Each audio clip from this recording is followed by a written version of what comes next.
Elliott. What's up, Sarah? Welcome back to Tech It to the Limit, everybody. So great to be here.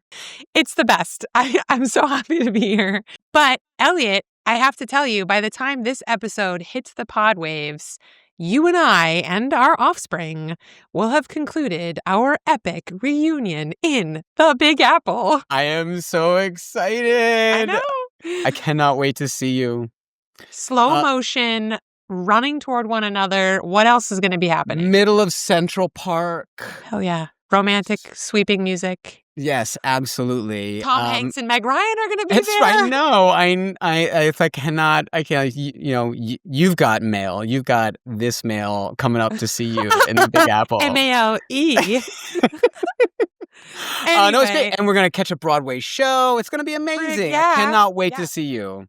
Yeah, so stoked. Going to be the best birthday ever. But what else is on your plate?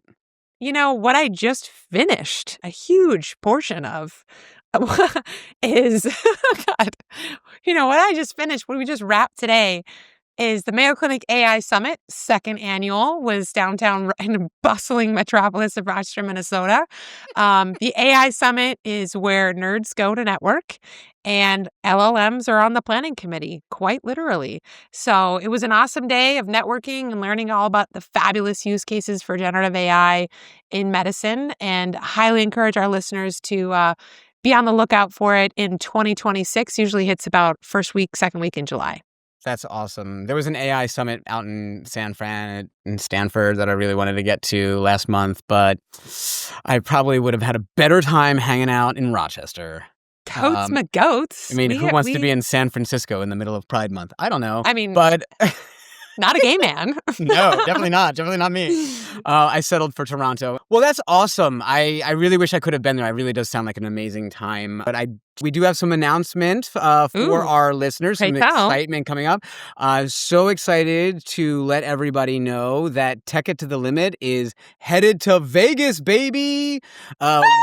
I know. In between our crap shoots and our 3-card pokers, we will be there amongst the digital health crowd at the health conference, the annual expo and gathering of venture capital and startups and payers and providers and thought leaders, all kind of focusing around digital health, digital transformation in healthcare.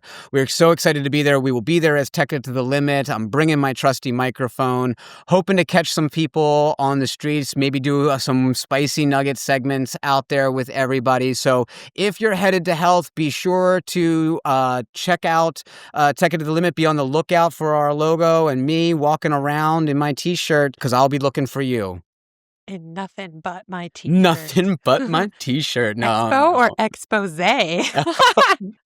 All right. Keep it it. PG here on Tech It to the Limit. We have an amazing guest for this episode. Dr. Rachel Harrington of the NCQA is here to talk all things data, digital, and equity. I was trying to come up with something punny, but it just didn't happen. But before we get to Rachel and all that amazing content, we're excited to bring you Guess That Quality Data Acronym. It's a new game on Tech It to the Limit, so stick around. We'll be right back. Welcome back to Tech It to the Limit, the show where HEDIS meets hilarity.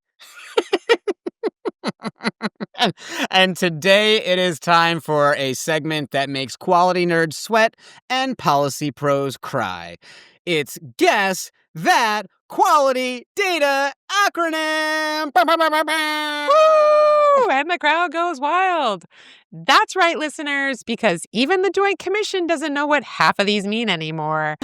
So basically the game is one of the hosts, either Elliott or myself, is going to read a real acronym aloud, and the other host is going to provide a fake definition for it, and then we'll have a little explainer about what it actually means. So we're going to have a little fun here. It's going to be a little educational, very on brand for Tech It to the Limit.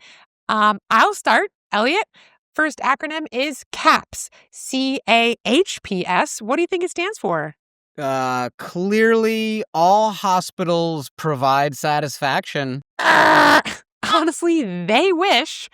CAHPS is consumer assessment of healthcare providers and systems. Ugh.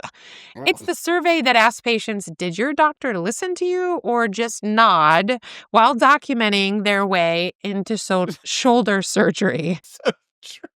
So Yeah. true. Mm-hmm. Bonus, the scores that help determine the scores that help determine reimbursement because, vibes are billable. Pretty much. Mm-hmm. Billable vibes. Billable vibes. I want to get me some billable vibes. You know what? I was in the oncologist's office, and you know what? It just wasn't the vibe. Nope, definitely not. Maybe over in geriatrics? Also not the vibe. Yeah, also not the vibe. Sarah, okay. All right. Next. Round two. What is MIPS? MIPS. Metrics infuriating physician souls. As true as that may be, it's actually merit-based incentive payment system. It's Medicare's Hunger Games, right? If you perform well, right? If you perform well, you get paid more, or just survive the Excel gauntlet. Pro tip: no one really knows how the scores are calculated, but the consequences are crystal clear. And all right, round 3. You ready? Yeah, hit me. HEDIS. Ooh, this is important because, we have Dr. Harrington on today. Right, I know you better get this right. HEDIS. Hot dogs eaten during inpatient stays. Tempting. I know that, we haven't had our wise nugs yet, and you are hungry. I'm hungry. But HEDIS is actually healthcare effectiveness data and information set. Wah, wah. It tracks preventative care metrics like cancer screening from your colon and diabetes control. Yeah, for sure. Insurers, they love it. It keeps costs down. Clinicians, not so much. Patients, don't have a clue. Never heard of it. True, but now it's being stratified by race and ethnicity, which is actually a big step forward in real equity. So kudos to the HEDIS. Yeah. No longer being a butthead. I snuck that 90s reference in there. So good.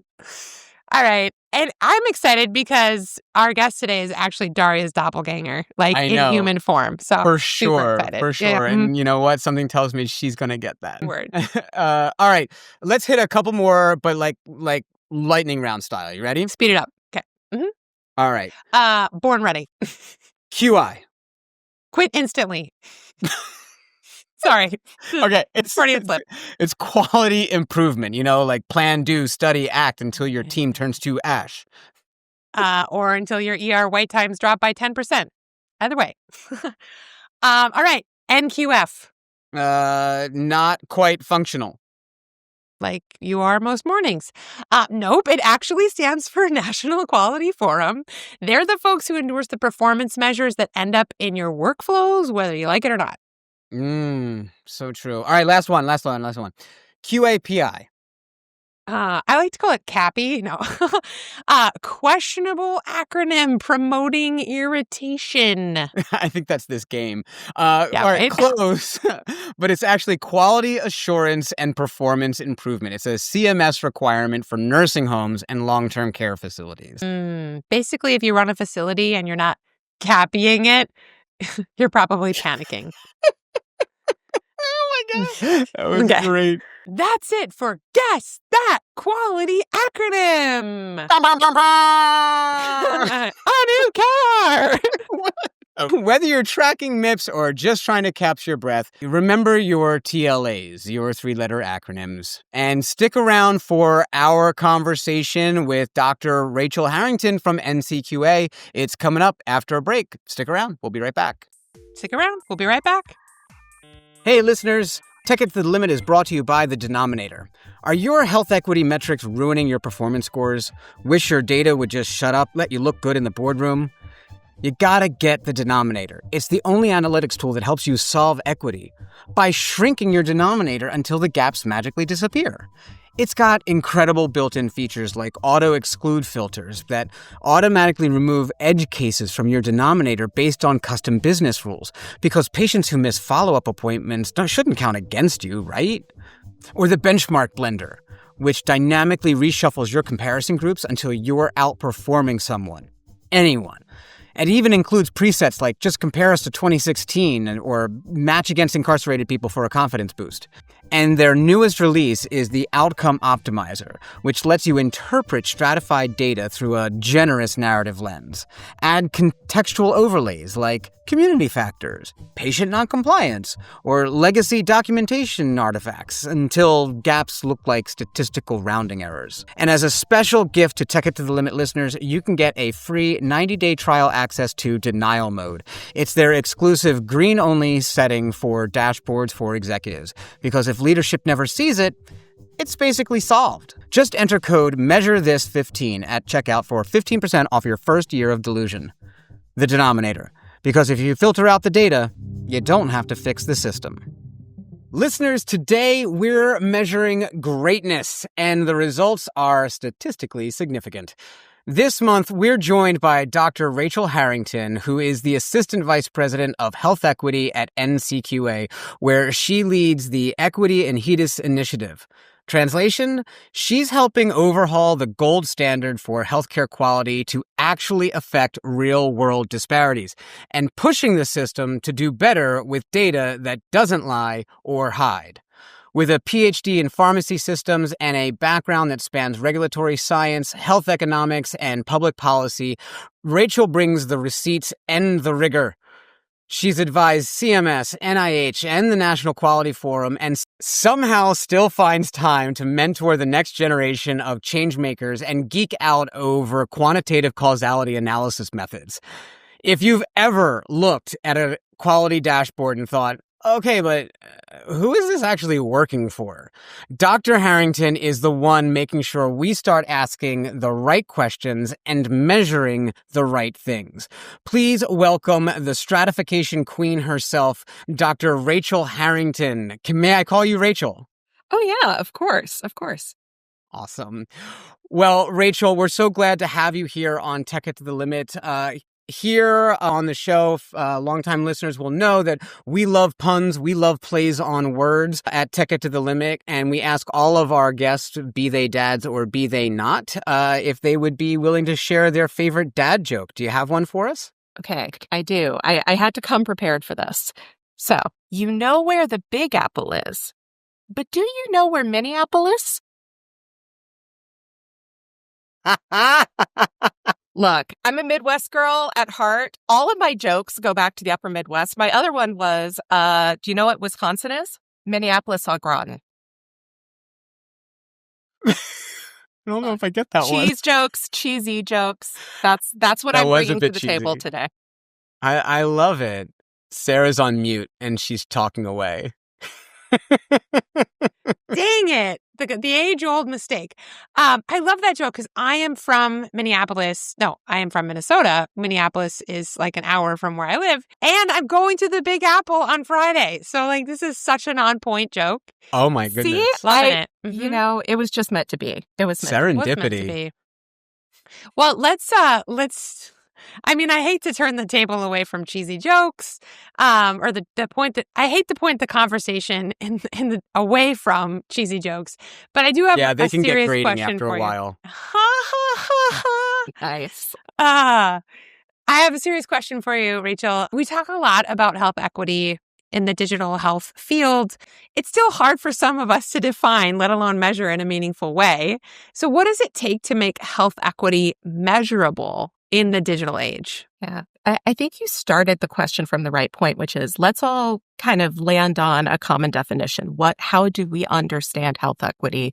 What are we actually aiming for? Because your measurement is a reflection of your priorities. You kind of need a common definition there. For us at NCQA, and generally, I think what has worked really well in the field in terms of getting everybody on board and kind of seeing themselves in this work is health equity is when everyone has the opportunity to achieve their best possible health.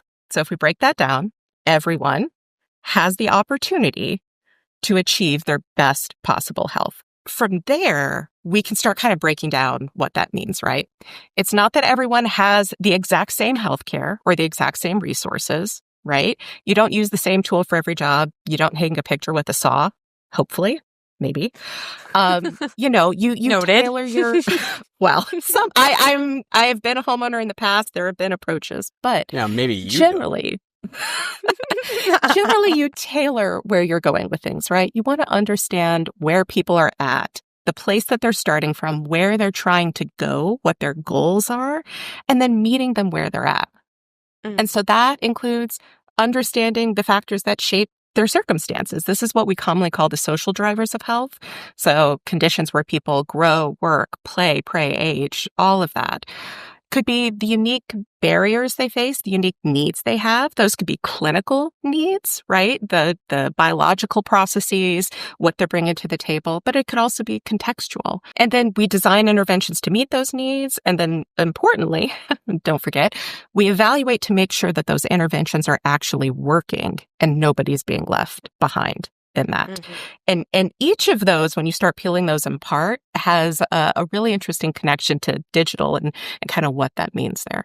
I love that. First of all, don't hang a picture with a saw. I mean, that is such a good little nugget just for, a little bit of wisdom for me to put in my pocket in every one of life's challenges. But what I'm hearing you say, Rachel, is that health equity at its core is really personalized care. It's human-centered care. It's starting with the individual patient in front of you and trying to understand, as you said, their needs, what their starting point is, what their social context is, and what are their goals. And then how can we help them achieve those? That's awesome. Really love it. Yeah, I'm wondering if you could make that a little bit real for that last thing that you said there around applying that to digital tools. I'm wondering if you could give us, a real world example there to kind of really crystallize that for our listeners. Yeah. So when we talk about measuring health equity, and we've done some work in this space, kind of understanding what perspectives do you need to take to measure equitable healthcare and health outcomes. And it takes a couple of different things. You're looking at these non-medical health-related needs, social drivers of health, access, clinical care experience, the structures of care, and then sort of well-being, right? What is it helping people feel better, live better lives? And if we take access as an example here, because this is where digital data and elements really comes in. One, digital expands access. If we think of telehealth, if we think of wearables, if we think of apps, if we think of asynchronous care, digital helps you reach people without them having to come to you. You can go to them. So that's one. But on a data side, I'm going to get a little nerdy for a second. There's also a really interesting piece here, which is our traditional approaches to quality measurement rely so heavily on what we call administrative data. This is like you go in, your provider gets billed, your doctor's doing claims, all of that, ICD-10 codes, that fun stuff. That assumes somebody has accessed care. You do not see them in that data if they have not accessed care. And if everybody achieving their best possible outcomes means they have to access care, and you're only measuring the people who access care because you're relying on administrative data and not the clinical data, the wearables data, the data from where they live, you're leaving out all of the people who don't reach that first barrier and make it over it. So that's one of them where it's the intersection is central in the digital space. Yeah, talk about skewed data sets. Oh my gosh, right? It's like, hey, there's this classic example of World War II fighter jets, where all the fighter jets that came back had bullet holes in certain places, right? And they assumed like the parts that didn't were like the safest parts of the plane. But what they're missing out on is all of the planes that went down. Where were the bullet holes in the planes that went down? And like, to me, that is such a stark, clear kind of picture of what you're describing. Yeah. Right. For me, one of my sort of pet peeves is assuming that missingness is not informative. Missingness is so informative. Who you're not seeing is as important as who you're seeing. And if we rely on these really traditional data approaches and traditional measurement approaches, we're flying blind, literally. Yeah. I love it. Yeah. Well, and that's really the value prop for cross-ecosystem collaboration right there. Yeah. Right? Is you have to be able to have a secure way for cross-ecosystem partners, providers, payers, regulatory bodies to share and industry leaders to share data sets in a secure way and learn from one another, especially in the AI age. So I won't go down that rabbit hole too far, but yeah, I love willingness this. and a This is capability. a great right? first question. Yeah. Yeah. And also, just practically, if I could say, there's a major efficiency argument here, both for the healthcare system, but also for patients, right? Like, you don't want to ask somebody the same information 500 times, especially when you're asking things like, do you have enough food for your family on a regular basis? Do you have housing that is stable? Which is where some of these questions go to really do this person-centered holistic care.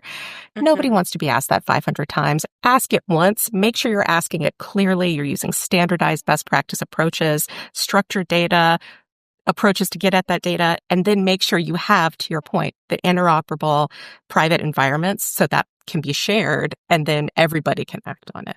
Yeah, and I think that's great, and I don't want to get redundant in the questions here, but given the fact that, let's take that to the next step where you kind of mentioned digital expands access, and right now, so we're increasing the pool of potential, even just simple administrative data that is out there, in addition to all this other stuff. But what's the other stuff that's missing is like good data on race, ethnicity, social drivers of health.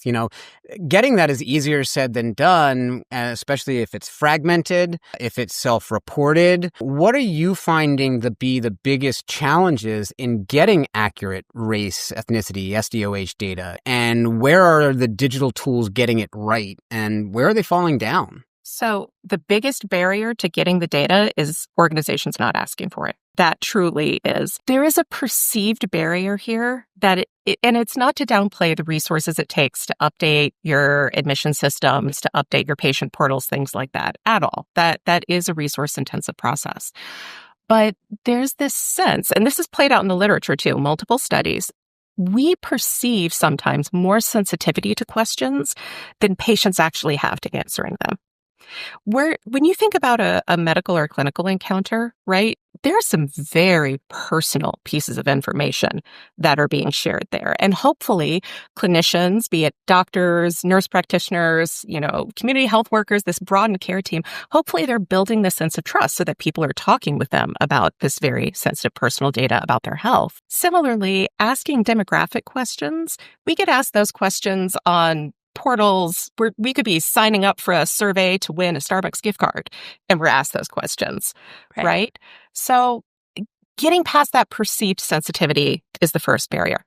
The second one is this patient trust and building the sense that you're asking this question for a reason and you're using the responses responsibly. And there are some good examples of that. There's a campaign that's been used in a couple of health systems now called We Ask Because We Care. And it's a very simple, blurb of language that is put on things like the registration portals and the intake forms that says, hey, we're asking you for some of this demographic data. Why are we doing this? It's so we can understand if there are gaps in care that we can close to make sure everybody's receiving their best possible care. And when you explain that and you say why it's being used and how it's being used, it's been shown pretty consistently to build that trust so that people are comfortable sharing that information. So ask the question, explain why you're asking the question, and that can get you a lot of traction when it comes to that self-reported data. Gosh, that's such a simple thing. To say, hey, this is why we're in it, right? We're in it all the time. We're asking this question because we need to ask this question, but that's not really why we're asking the question, right? And more importantly, the people that we're providing care for have no idea why we're asking this question. And that's so simple in terms of trust building. What a missed opportunity. Mm-hmm. Yeah, I'll give you another one, which is ask the question in a way that people see themselves in. And there's some really cool examples in the technology space of this now. Traditionally, if we use race ethnicity as an example, you're given, 5, 6 options. There are these very broad options that people may look at that and be like, that's not me, that's not my family, that's not my community. Like, what box should I check here? And there's been a lot of work happening. U.S. Census, Office of Management and Budget have been doing this work nationally to kind of say, hey, we can do better. We can ask more granular, information. We can collect this in different ways. But the immediate thing is, oh, you give people 400 options. What are they supposed to do? Scroll through a list for 10 minutes? Technology, man, the context lists. Somebody starts typing in ASI, it pops up Asian, it pops up, Azerbaijan. Like you can use the prompts like that so that people just say what they want to choose. It gives them the option, they select it, they're done. So there's a lot of creativity just from a text-based solution that we could apply here to make it easier. Can I nerd out about the data real quick there? Yeah, sure. Always. Because now you're micro-segmenting the data. And what does that do from your perspective, from like a data science perspective, right? What does that do to your ability to draw broader conclusions based off of that data when you start to spread the continuum of that data into more micro-segmentation? Yeah. Well, data nerding time. Best practice always, collect the data as granular as you can and roll it up later if you need to. We see that for HEDIS at NCQA, right? National reporting, we're using very broad categories. But for a health plan in Minneapolis or a health system in Miami, there are going to be different categories they're going to want to use because hopefully they know their populations and they know they have different communities who live there. So collect it in a granular way. When you do that, when you have these microsegmentation, when you have this detail, it lets you explore and recontextualize things in a way that sticking with the higher level doesn't. So, for example, if we start thinking about race, ethnicity, sort of community of origin and language together, right? Think about translation. There are very different dialects of language. If you happen to know that somebody says they speak Arabic, but they are from Morocco, or they're from Egypt, or they're from Lebanon, or they're from Saudi Arabia, those are different dialects of Arabic. And if you have a translator who's proficient in one but not the other, and you don't know your population, you could be providing a translation service that is not effective. Another example here would be how you're connecting with community partners. So we're seeing a lot of this really creative extension and partnership in the healthcare space, where health systems or health plans are contracting with community-based organizations to, again, reach people where they're at. Know your population. We had a really great project we did where, I'm forgetting the state that it was in now, which is going to bug me, but they looked at and they tried to understand breast cancer screening rates and understand where the gaps were there. Why were there certain women who were not receiving recommended screening? And they found the gap was actually in, particular American Indian communities that they served and specific tribal communities. And by having that granular data and knowing specifically what was happening there, they could reach out and partner with a community organization in that community to reach people and bring them in and get their rates up. And they did. So it opens up your opportunities. It lets you be more effective in the work that you're doing. And then, from a data perspective, it lets you understand heterogeneity, variation. Mm-hmm. When you lump everybody together, you're evening out your regression to the mean, right? Like you're evening everybody out. That's quality gap. That's something that you could be acting on to improve care. Sorry, I'll get off my soapbox now. No, fantastic. This is the place for it.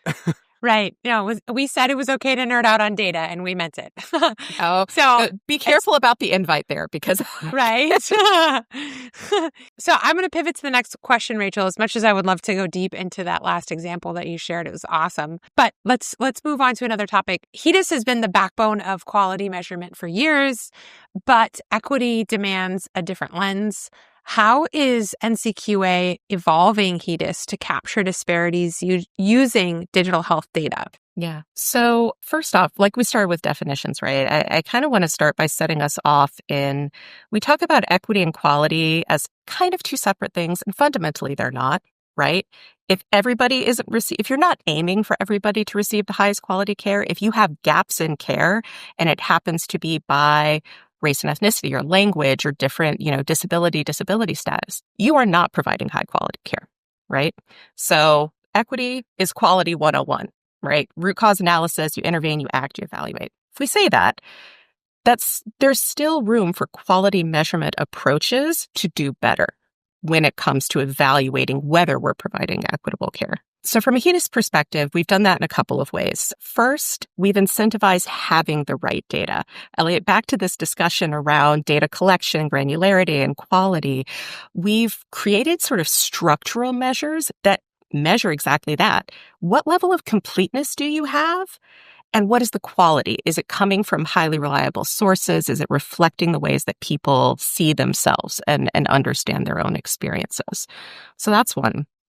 Another one is stratification, right? And this is like nuts and bolts quality of care, understanding gaps in care. You can't act on what you can't see. So do the work, stratify, evaluate for variation in outcomes. In HEDIS has about 90-ish measures now. 24 of those measures, as of our latest release, are stratified by race and ethnicity.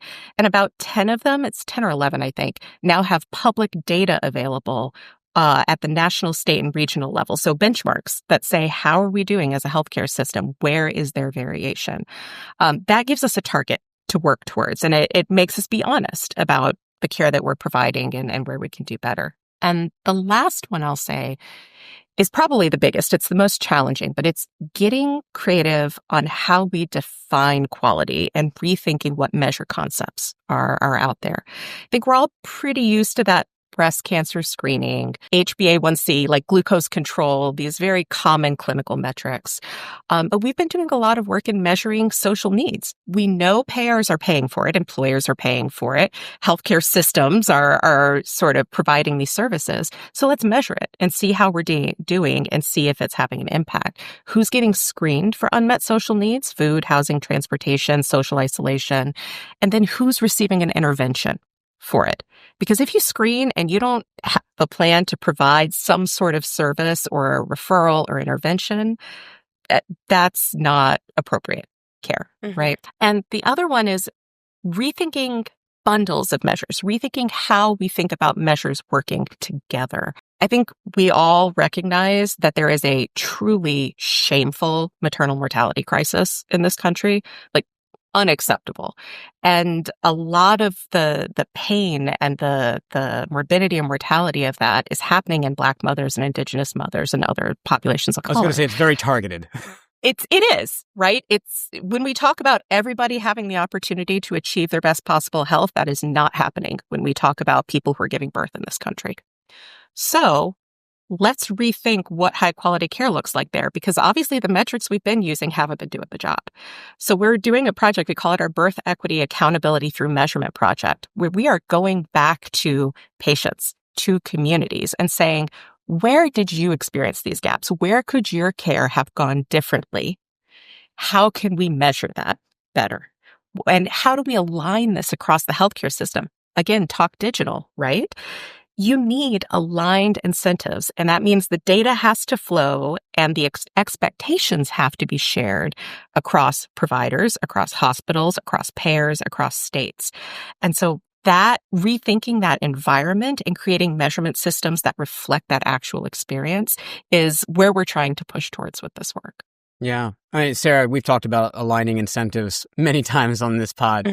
I have a quick follow-up to the point that you were making about, as we're rethinking those quality measures, right? If you're screening, you need to be providing intervention against that. And then I'm thinking about the next step, right? Screening is one thing, intervention is the next thing. My question then is, how are we measuring the efficacy of those interventions? Yeah.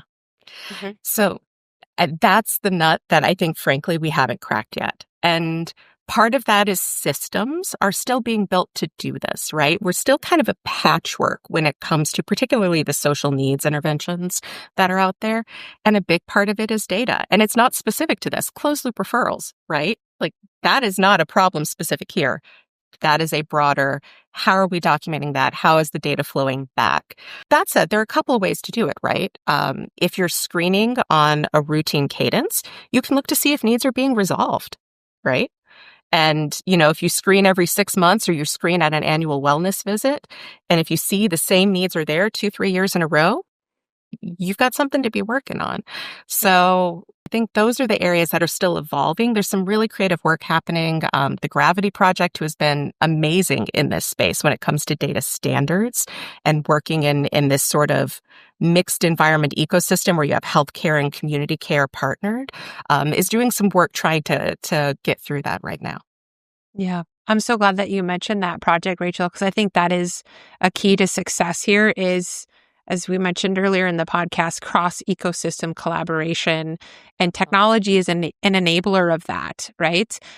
In order for data sharing to occur, even if it's something as simple as the patient picked up their food bundle, right? That enables the healthcare team to know that social need was met within a certain time window of that patient screening positive for food insecurity, right? And we need to still continue to screen, even though if the need was met, but at least we know from a quality perspective that our intervention in referring them to a food bank was efficacious, right? So that technology is an enabler, but that cross-ecosystem collaboration is absolutely fundamental to any of this working.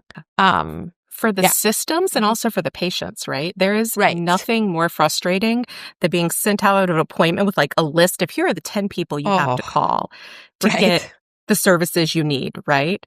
So how is the technology being used to kind of take that burden off? Automatic follow-ups, referrals flowing over so somebody can reach out and follow up and contact. Hey, you weren't able to make it out. Why is that?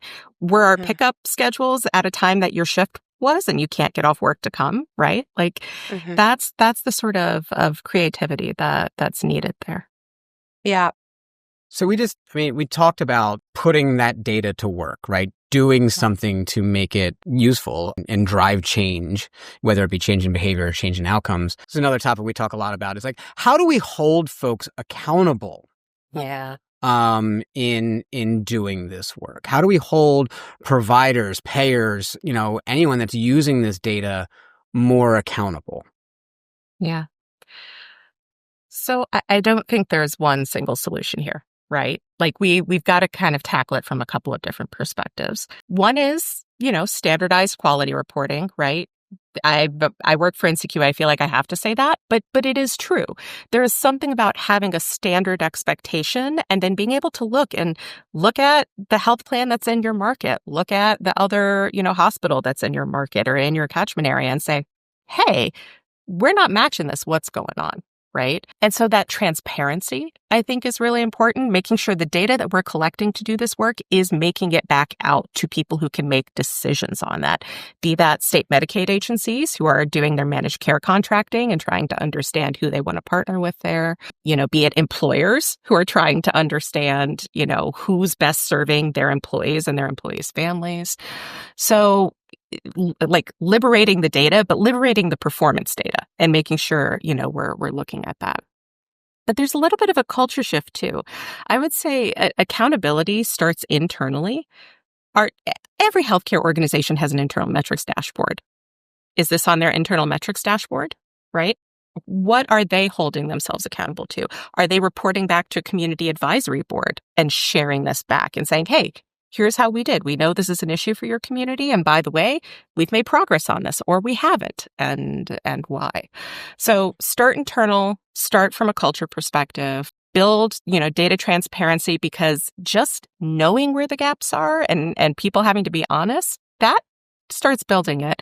And then there's the financial incentives, right? Value-based payment models. And there are some cool examples that are out there. I think one of the ones that has been sort of most publicly accessible from a design and results perspective has been what Blue Cross Blue Shield of Massachusetts has been doing in their plan physician clinical practice contracts, where they've been really explicit in saying, here are gaps. We're all using the same data. They're sharing data back to their providers, right? So that everybody's working off the same data and saying, here's the gaps that we're seeing. Here's the gaps that we want to improve. We're going to support you financially to do this and then hold you financially accountable. So you're starting to see it come through, but I think that's what's going to take is like different levers at different parts of the system to really make this happen. I'm so glad that you brought up payment models because I think that's really the key. If we just have regulation sort of influencing what we measure in the equity space, then we're going to see, like we have with the recent administration, a huge culture shift to appease whatever federal or state policy is on the books at the time. And even at best, we're going to perform to that benchmark that they set, which is going to be nothing better than the mean or below, right? So I do think that everyone has to have some skin in the game, and it can't just be health systems. You need to also enable operationally like those community-based partners that are meeting those social needs with gain sharing, right? And some form of payment because they're providing a service, just like a healthcare provider may be. I want to pivot to the next question really quick because we have a couple more to go, and this conversation has been just awesome so far, Rachel. I feel like I could speak to you for hours. We have a lot of shared passions. Even the best metrics, as you know, can reinforce bias, especially if we're not careful about how they're built and used. So as we digitize measurement, I really hope everyone listening to this podcast is at least collecting digital data these days. How do you ensure that we're not reinforcing existing disparities? Yeah, I love this question because so often we're talking about disparities after the fact. Like we're observing them after they happen. And this is saying, how do we design our systems so that we don't create them? And that's frankly where we need to be with all of this. I want to give a shout out. There's a really big body of work that's been done by the disability justice community around design justice and design principles that bring communities into how we think about this and also the principles of sort of systems design and accessibility. Don't build it and then user test it at the end. Build it with the diverse group of users up front so you're designing it in a way that meets everybody's needs. Particular passion of mine, and I think we could learn a lot from that. We sort of treat all of our fields as separate. They're not separate. We can all learn from each other. It's an amazing concept. So let's think about what goes into this for measurement, right? Are we reaching the right populations? Are we generating data on those populations? Are we understanding the data with empathy and humility? Are we intervening effectively, evaluating outcomes and holding ourselves accountable? When we think of the digital tools in this space, there's digital data, right? And there's digital tools, and they're slightly different in terms of the bias considerations here, at least how I tend to think about them. Digital data, you really want to think about your data generation processes, who's represented, who's not represented. Missingness is informative. This is like the thing that always blows my mind. I always tell organizations to do this. When you are looking at variation in any of your metrics, doesn't have to be clinical quality performance, any metric that you're doing, complaints, customer service, whatever. If you are not pulling out your unknowns and evaluating what you know about your unknowns, you are not doing your job. Like so often it's like, oh, unknown. Okay, separate group. Let's look at everybody else. Evaluate your unknowns. So think about the data generation piece. From the technology side of things, we've done some work actually with Hopkins and AHRQ around a framework for digital health equity that goes into this in detail. And it walks through a digital healthcare lifecycle. Think about planning, development, acquisition of technologies, implementation, monitoring. And it talks about sort of how to incorporate different perspectives and different equity challenges at each of those phases.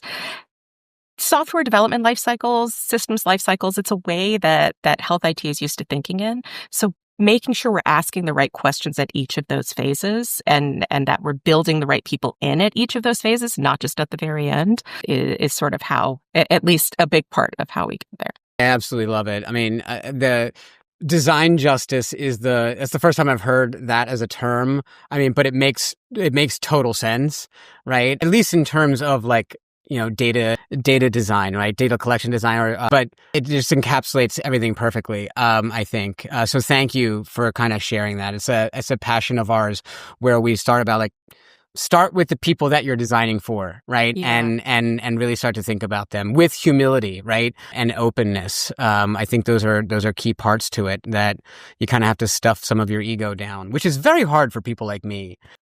Well, I think, too, we're used to working in resource-constrained environments where our default is, oh, but we can't, right? Here's the 10 reasons we can't. Instead, think about, well, what if we could? What if we didn't accept I can't as an option? And you have to solve for, the solution there. It takes creativity, but that's where the fun is in this, right? That's where you get to really bring all your skills to bear and say, no, we can. Let's work on this together and let's figure out how to get it done. Yeah, for sure. So, Rachel, this has been a provocative conversation, really very interesting topics. We nerded out a little bit. We stood on our soapboxes for some of it and very proudly did so. But we would really like to know, what is your call to action? So let's get back up on our soapbox for half a second here. But what is your call to action for digital health leaders, whether they are on the provider side, on the startup side? What's your call to action to improve in this space? Yeah. First and foremost, equity is table stakes. Equity is quality 101. It is data 101. It is understanding 101, right? Don't treat it as something separate. Treat it as part of your core business.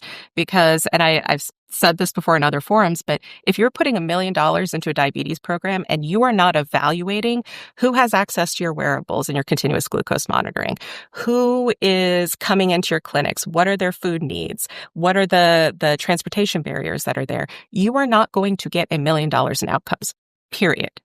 So, table stakes. That's the first one. The second one would be design with community, not with community in mind. Design with community. Do it from the start. It'll save you time on the back end, and it'll make your solutions reach the people who need it most. Amen to both of those. Yeah. I love it. You're hired. Cool. I'll take it. Thank you, Rachel. This has been an awesome conversation. I think there's so much to unpack here for Elliott and I in our Wise Nugs segment. Listeners, thank you for tuning in. Stick around for the debrief after the commercial break. We'll be right back. This episode of Tech It to the Limit is brought to you by Faxcellence. Because when it comes to reporting quality data in healthcare, why settle for real-time dashboards when you can embrace the slow, steady hum of a fax machine wheezing out your HEDIS scores? Are your CAHPS surveys trapped in a PDF on someone else's desktop from 2016? Do your MIPS submissions rely on a series of increasingly desperate, just following up emails? Faxcellence can relate. We're the only quality data reporting solution powered entirely by toner, tiers, and a fax line shared with Revenue Cycle. Faxcellence comes loaded with features like auto jam mode, triggered anytime you try to fax compliance data an hour before the deadline, built-in AI. No, not artificial intelligence. Our AI stands for absolutely ineffective, just like your hospital's last process improvement initiative. And our proprietary moral injury margin tracker, which prints your burnout score next to every PQRS submission. Need interoperability? Tough cookies. Faxcellence only interoperates with regret. Use promo code QUALITY-ISH for a complimentary pack of upcycled printer paper pre-smudged with someone else's performance data. Faxcellence, where the future of quality lives in the past. And yes, we still require a cover sheet.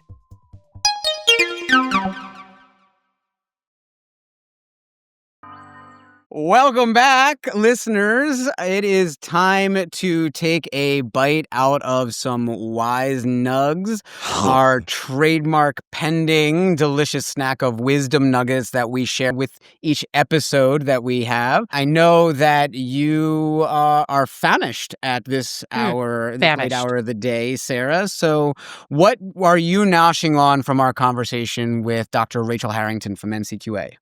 Oh man, so much to bite out, like big chunks of nuggets coming at you. Big chunky Wise Nugs. Big chunky Wise Nugs. My first Wise Nug that Rachel shared with us was that the biggest barrier to getting equitable data in healthcare, in digital healthcare even, is just not asking for it. One of my favorite mantras that I've learned from a mentor is don't ask, don't get. And pretty much holds true for equity data. You need to be asking your partners for it, not just strategic partners within your own industry or your own segment of the industry, but cross-ecosystem partners. And you need to be asking patients for it, right? Don't be afraid about that that sort of sensitivity bias that she was talking about. But when you do ask patients for data, you need to help them understand the why and reassure them that you're going to be using the data responsibly. Using the data as at a baseline, right? Table stakes. I hate it when I go to the provider's office and I answer the question and then nobody checks the chart, right? And you can tell they haven't read it, right? So I love that whole campaign she mentioned, like we ask because we care. Oh, so simple, so plain language, so empathic. Provide context to your patients as to why you're asking these questions and what your plan is with the data next. And then my second nugget is about sort of you can't manage what you can't measure, but sort of an extension of that is like what you are measuring is a reflection of what matters to you, right? She said measurement is a reflection of your priorities, of your strategic plan, and whatever you're not, whatever you're not measuring is also a signal, right, of what matters or maybe isn't as important to your organization from a values perspective. And she talked about this informative power of missingness. I'd never heard that term before. I love it though. And this over-reliance that we have in healthcare, especially as provider organizations, on what she called administrative data, I interpreted as medical record data. So you are only measuring those patients that are coming in to access care, and you're missing so much other data out there. And so the last call to action she shared around this was evaluate your unknowns, right? When you do collect data and there's an unknown, don't just ignore it or clean it out of the data, right? Ask yourself, what do you know about that unknown population? What can you make an educated guess about? And then how can you go get more reliable data about those individuals? Yeah, for sure.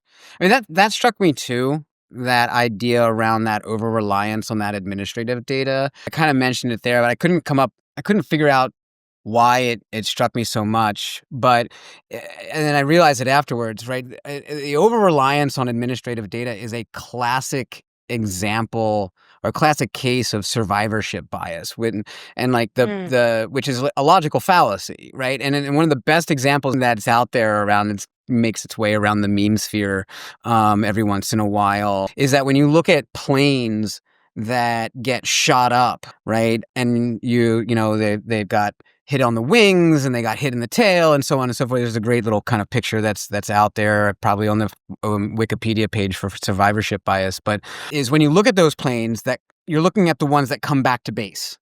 Right. And you assume that those are where all the planes got shot at.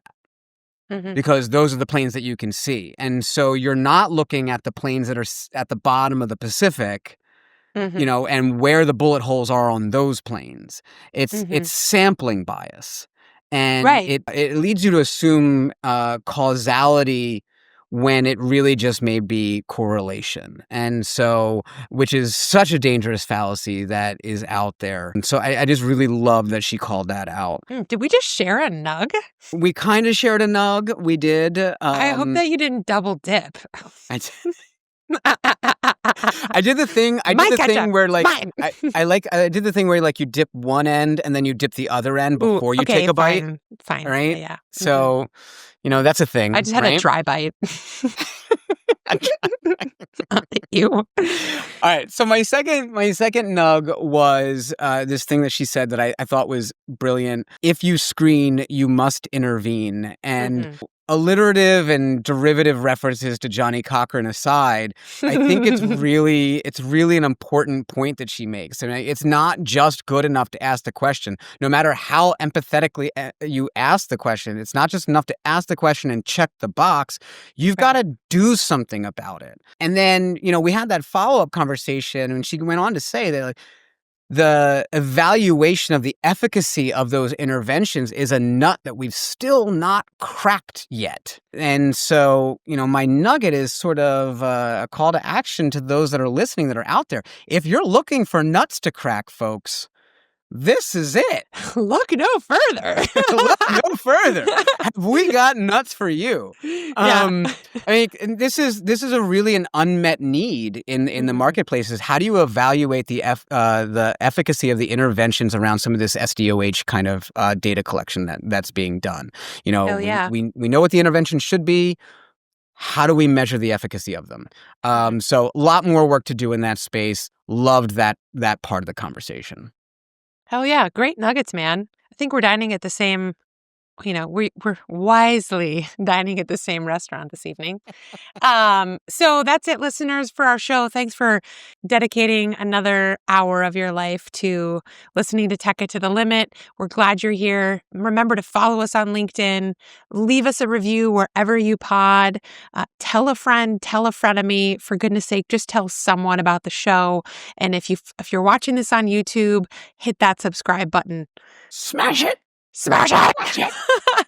Hey, Elliott, do you want to send us off with our health tech haiku of the month? There is nothing I would rather do. All right, you ready? Mm-hmm. Interoper what? Fax machine still taking names. Value-based-ish care. Dun, dun, dun. No, more like wah, wah. Wah, wah. Well, thank you so much, everybody. We'll see you next time on Tech It to the Limit. See you next time. See you next time. See you next time. Bye. Bye. Oh, I'm sitting down. I can't do the walk off. Do the scooter off. Yeah.